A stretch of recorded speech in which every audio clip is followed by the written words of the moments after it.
Keep watching because you're not going to believe this story. Should the guests sue Disney or should Disney sue the guests? This story is just bonkers out there, way out there. I'm sure as any story, there's some truth to it, but let's get started. I'm StHooch. If we haven't met, I'm a former Walt Disney World and Disneyland Paris cast member. I do trivia and facts about Disney, things like that, and I do opinion educational pieces like this one right here, TikTok. So let's get started. So Disney almost killed my daughter. Attorneys hop on. If I got in trouble, legal trouble because of this, I'm gonna need a lot of help because obviously I'm a very small person. I've never pursued this as a case because the stress, anxiety, and trauma that it caused my family is severe. So it was just easy at that time to let it go. But I figured right now I'd love to spread awareness of how Disney would deal with this type of situations if it happens to anybody else again. Cross my fingers it doesn't, but let's get to it. We wanted to snack on churros again, so we went back to order. The churros were cross-contaminated. How? As soon as she took a bite, she knew. She's very aware, she's very alert, she's hyper alert at this point. So she took a bite and she's like, this is not right. Immediately alert staff, let them know. Do you think they did anything? No. We wanted to give her immediate medical attention right there. They didn't allow us to. They told us we had to take her to the emergency room because they didn't want us to cause a scene. So we went. They didn't give us a wheelchair. They didn't help us carrying her. They just wanted her to walk her way there while she was dying. We arrived at this medical emergency room and we thought it was going to be a fully staffed place, but no, there was only one nurse there and all she was focused on was for us to sign a document and get her out of there as fast as possible. She pretty much told us we couldn't be there. I was like, no, you're not gonna remove from here unless you remove me from here in a coffin. My daughter needs immediate medical attention and we're not gonna put her in a car, on a ferry, on a tram. God knows how we're gonna get out of that island walking because they were not gonna give us a wheelchair. We administered her the EpiPen. After an EpiPen administration, you need to be under observation, and she just wanted to get us out of there. Who took the initiative to contact Disney and ask them what protocols and processes they were putting in place to avoid this from happening ever again. And what they told me was, here is a free ticket for you to come back and have a better time next time.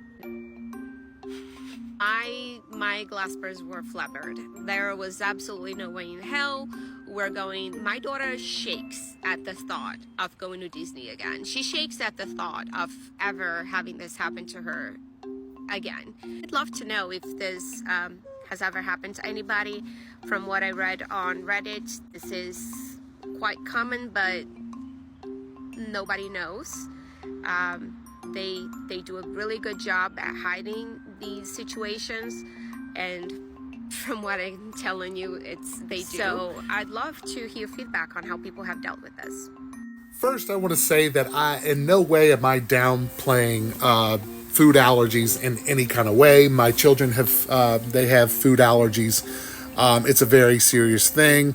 But this story just seems a little off in a couple of areas, and that's what I want and going to address. So I'm not sure when this event originally occurred. However, you do feel that now that the stress and anxiety has died down, that you would like to pursue spreading awareness, but yet you want to have lawyers involved in the event of, I'm not quite sure. Are you worried about, retaliation from Disney? I don't understand, but a lot of things are not matching up in your story. In your second point, you had mentioned that you went back and got the churro and your daughter realized that something wasn't right, and Disney immediately told you that you could not administer medical attention because they didn't want you to create a scene.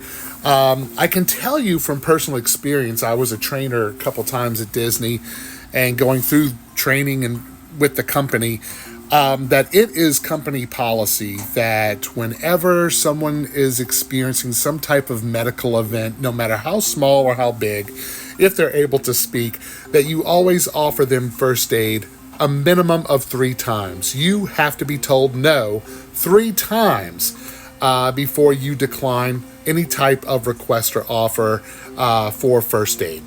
I feel that many of your comments may be taken out of context. So I would love to know more details about the story itself and not just they wanted us to move, not to create a scene. Well, did they ask, is it possible they asked you to move because maybe it was in an area that could have not been safe, or something like that, and maybe you made an assumption that it was because they didn't want you to make a scene? Once again, context is so important. Was the nurse trying to get you to fill out paperwork as far as trying to register or try to check in? Disney never claimed that they have an on-site hospital with doctors and nurses in that capacity in the park. First aid has always been there for like minor scrapes, bruises, aspirin, headaches, that type of thing. In the event of something serious, like this case of not food poisoning, but food allergies, they would have called an ambulance or an alpha unit. So that's why I'm a little confused, that I'm thinking there is a lot that's being lost in communication between you and the cast members during this entire event. Also, if you look at this map, here's the Magic Kingdom, there's Space Mountain, there's Cinderella Castle, Rivers of America. You can see the layout. It's not an island. See, your perception is that it was an island and you were curious of how you were going to get off this island. It's not, because unbeknownst to you, they create the illusion that it could be an island, but they do have a perimeter road. And what's the point of this perimeter road? It's so they have multiple access points throughout the backstage area of the park in the event that there's a medical emergency, that an ambulance can get to these locations fast enough so they can go on the main road here to exit to get you to an emergency room. They work with Reedy Creek Improvement District, which is not owned by Disney, but it's kind of the checks and balances of infrastructure and medical services and things like that on Disney property. But you didn't know that. I still don't understand that if it was such an extreme emergency, why did it take you so long to administer the EpiPen? And once again, I feel that there is just some type of communication issue between you and Disney, because if you were to explain to them what you mentioned in this video and the severity of it, they wouldn't just they wouldn't offer you blindly a comp ticket, okay? That's where it's another, just one single ticket. Like, it just, things aren't matching. They're just not matching up. Of me personally knowing what Disney usually would do. Do I know what every situation that Disney would go through? No, I don't. But I have a pretty good idea. Look, my Gaspers are flattered too when I found out that you're doing your research on Reddit, okay?